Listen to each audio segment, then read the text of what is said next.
Hey everybody, it's your friend Mark from Slot Journal. Um, I'm finally coming out of my self-imposed hiatus from the summer. Although thankfully I am doing it a little bit earlier. I mean, last couple years I took a break and didn't come back and start doing videos again till like December. So I'm on a little bit earlier track this year, especially since my wife got on me yesterday. I was downstairs in the office here working on something else, and she said, this track, can you run on it? And I said, yeah, you can run on it. She said, well, when's it going to be finished? And I said, well, I don't know, a while. There's stuff sitting on top of the track now, cars and things I've had that I was working when I was putting things in storage. And so I thought, oh, okay, yeah, I started actually working on my next video or this video a few days ago, putting some stuff together, and I got some parts ready. But I need to do these parts, so I wanted to get ready and start doing that. Just to fill you in where I've been, and I'll get into what I've been doing over the summer in a few minutes. But I haven't bought any cars lately, and you might ask why, because there's been a lot of cars out there, new cars, and it's basically this is what happened last spring, late spring when we were getting into summer, and I finished those shelves and got all my cars out and got them up on display. My reaction was probably not what you expect. I looked at all those cars, some of which had never seen the track. And, there's about 300 or so. And I thought, what am I doing? There's just, so many. And I've spent, there's a lot of money over like 20 years of collecting and stuff. And I thought, man, it's like, am I maybe a little too obsessed with this? And I wanted to kind of put things in perspective a little bit. So I've gone through a period this summer where, I just kind of got into other stuff. I was looking at other things. Honestly, I didn't want to think too much about slot cars. I haven't really been watching any of the slot car channels over the summer, although I did take time, usually every Friday, to watch Dave Kennedy and Slot Car News, because it's nice to, at least I can count on that to keep up with what's going on. The only cars I am waiting for, I think, and I have these pre-ordered, or I'm probably going to get them. I know one at LEB is the Acura hypercar. The second one, I have one. There's another one just about ready to come out. It's just about available. I want to get that one. I'm probably going to get the Peugeot hypercar from Scale Auto, although it just kills me to, have to shell out about $100 for one of those. I've kind of decided to really restrict my new car buys to those type of cars. I mean, I do like the hypercars, Le Mans type cars. I'm pretty much through with buying, used cars or older cars because, like I said before, I'm pretty much caught up on older cars that I, maybe missed out on the first time they came around, or I've got enough, color combinations or liveries of a particular car I don't need anymore. So that's where I'm at right now. But it's getting cooler now. I've got some projects inside, and that's also the time I usually return to the basement, come back, and start working on the track again. So that's my plan. Also, part of my plans is to get caught up on some of the slot car videos that are out there. I know if any of you guys have noticed, but yeah, I want to, check out some of the videos, see what people have been up to, and as it were, get back in the groove a little bit to, enjoy this hobby some more and start putting some more content together. I do have some stuff ready to go, and some other stuff that I can put together fairly quickly to kind of get back up to speed. So with that said, let me tell you now a little bit about what I've been doing over the summer.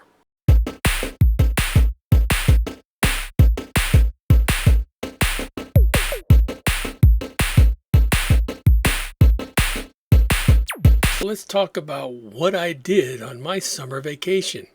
Well, the first part I spent in Glen Ridge, New Jersey. I had to go there because my daughter and son-in-law were about to have their second baby. So I had to go and spend a few days there by myself because my wife had gone previously a few weeks prior, and babysit their 2-year-old for a couple days while their mom was in having her baby. That was a lot of fun. I had some really fun times there, and that worked out great. Then after we got back, we decided in July to go to the Finger Lakes region in New York. It's an area, I really always kind of look forward to going to, and got to see some wonderful stuff. We went to Canandaigua for a few days. It's a beautiful lake, and then moved down to Watkins Glen. Watkins Glen was great. Stayed at a nice hotel there. Got to see some interesting things. You'll see there's some sports cars that were in the visitors center.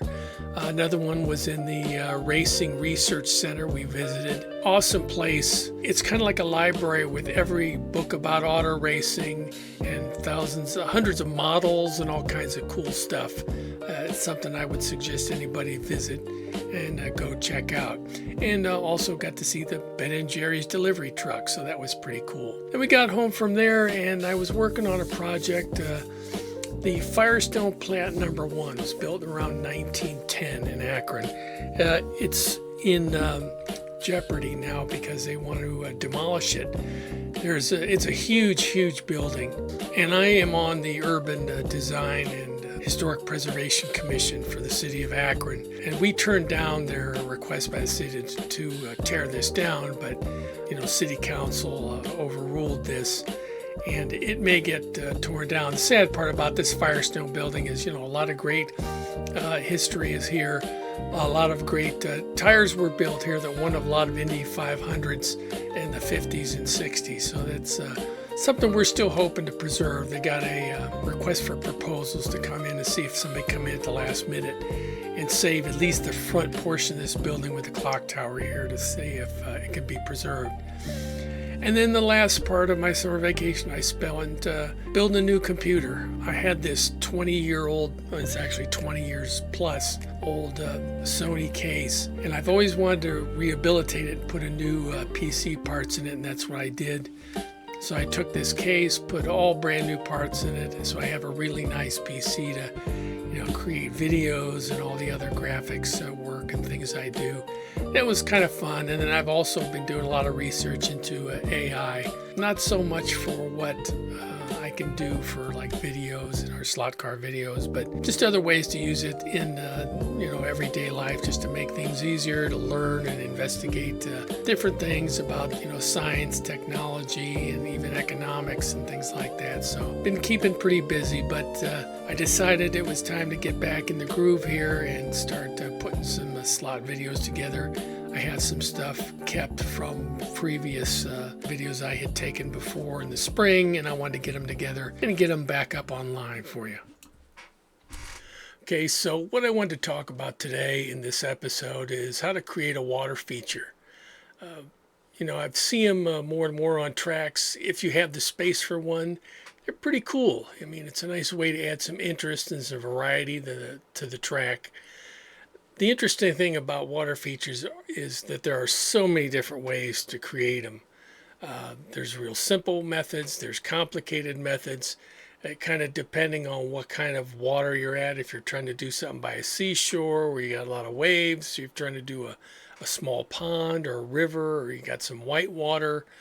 There's so many choices out there available depending, again, on the space and how you want to integrate that water feature into your track. What I'm going to show you today is it's a pretty simple solution. I think just about anybody can achieve it. It's a small pond. I didn't have a lot of space myself, but I did, again, want a water feature just for the variety and interest that it offered. So today we'll go ahead and let me show you what I did to achieve that on the track. So in this shot, you can see the area where I want to put in the water feature. It's at the bottom of the hill, the last curve before we go back up into the town area. And you can see, originally I wanted to have a larger water feature here, but And looking at it, I thought, a small one is all I really needed. I want a little pond. I could put some people in it. I did have a older gazebo feature that I used before in the track I wanted to have nearby in this area. I thought would look pretty good. So this is the area where I determined I wanted to have the water feature.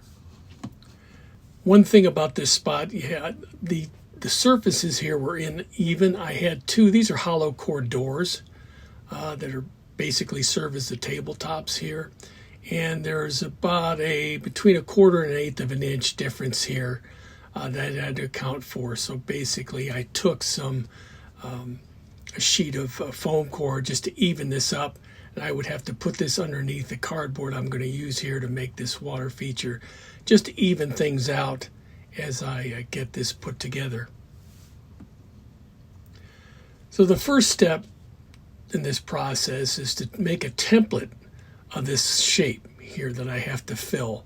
It doesn't have to fill everything exactly, but I just need to get a rough shape around the curve here and where I want the limits of the water feature to be. So essentially all I do here is just take a sheet of paper. I have two 11 by 18 sheets. I just tape them together, get a piece large enough to put in here. And then I just trace the shape out and cut it out. And basically this is the area that I want to fill with the water feature. So I'll use this template to cut out a large piece of cardboard that I'm actually going to paint the water feature on. So now that we have the shape established with the template, our next job is to cut out this shape onto a piece of cardboard. Now, this piece I have here it's a pretty thick piece of cardboard, pretty sturdy. What you see here is this is the dull side of the cardboard. The other side behind it actually has like a gloss coating on the cardboard, and I want to use that to actually paint on, because if you paint on like the gloss coating side, you won't get the curvature, the warping of the cardboard as if I had painted on this side, because this side would absorb the water, whereas the other side won't. So I'm actually cutting out the the reverse pattern of what I need. A wide, sharp hobby knife is all you really need to cut this out. Doesn't have to be real exact, just follow the outline you have from the template and cut that out.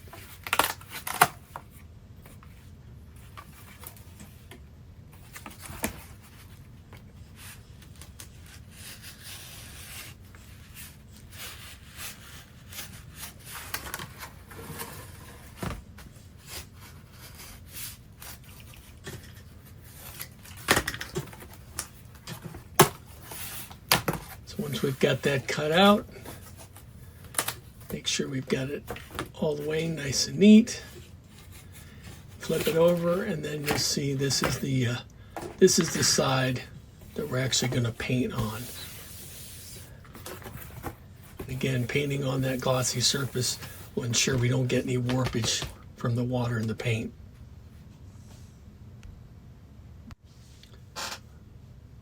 So now that we have that infill area established, we want to determine the shape of the pond that's going to be within that infill area.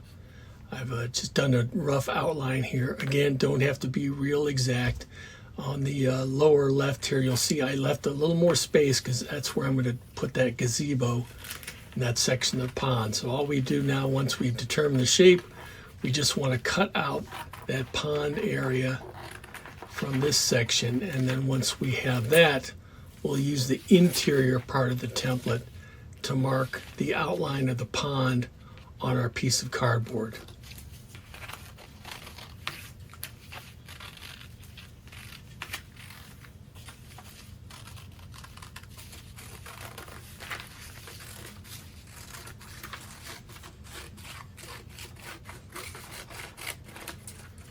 So having cut that out, we take that, place it back on our cardboard. We can see where our pond's going to be, and then we just take a colored pen and we're going to mark out the outline of the pond onto the cardboard.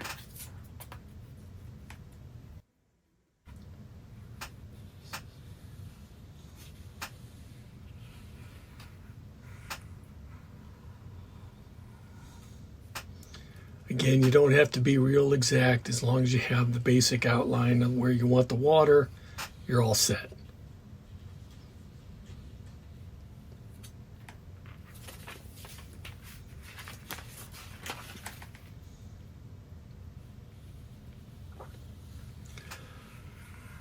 Now that we have that set, what we'll do here is the outline outside of the water. We're just going to put a rough coat of green. We're going to cover this with something else later on.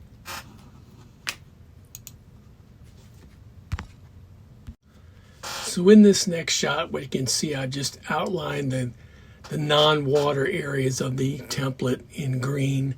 I just put a kind of just a sloppy coat of green on. This is going to get covered with a couple different things. Some of it will be the plaster, some will be rocks. I will have a small area. I'll use some green felt, the fake grass to put on, cover that in. But I just want to get a clear indication of where the water's going to be on this area. Here you see I've went ahead and I've painted the water on top of this. Now the technique I used here was pretty simple. I wanted just kind of a sandy edge. You can see that light brown around the outside. This goes gently down into a little bit deeper into the middle of the pond. And essentially this is just working in the paint a little bit and blending the paint in. The middle of the pond, you can see it's deeper, so it's darker. Gets a little bit lighter into a blue. Then we mix kind of the blue and the brownish areas. You get into the sand where you can still see it a little bit, all the way out to the edge of the pond where you can see like a narrow sand border around the pond. Once we get this shape settled and you're satisfied with it, over this you can see I have overlaid. This is just a sheet of clear acrylic. It's just thin acrylic. It's a piece I had left over. But again, it's going to give the pond a nice smooth effect. If you're doing a water feature where you're maybe by a seashore, you want some waves or something like that, there are a lot of other great techniques you can use. I think Marklund of Sweden, that's a train site, does some great work with some, they use tissue paper and various acrylics and everything to get some really beautiful wave features. For this particular instance, this is just a small pond, smooth, clear water. I didn't want to get too fancy with it, so the smooth sheet of acrylic works perfectly in a situation like this. So you can see we've got that laid down, the piece is in place, and now we're ready to do some landscaping around it. So in this picture, you can see the pond's in place. We've begun to blend in our landscaping a little bit. I've worked the landscaping, the plaster cloth, around some shapes to infill all the way underneath into the side of the track. I've also laid down that fake grass, the mat, on around the pond on either side. Again, it's cut out around the edges. I'll blend this around. You'll see another similar shot where you can see this a little bit better. I'm going to use some real rocks, which I have gathered out in the yard around the edge of the pond too. Those will form like some boulders in some areas here, which I think will look nice. It's all going to get, again, covered with my slurry of joint compounds, some water, and some other additives to cover this up, make it look like rock. And then I'll paint it all along with the stones that I insert and glue in here as well. So it'll all match up nicely, and you'll see that in some of the following pictures.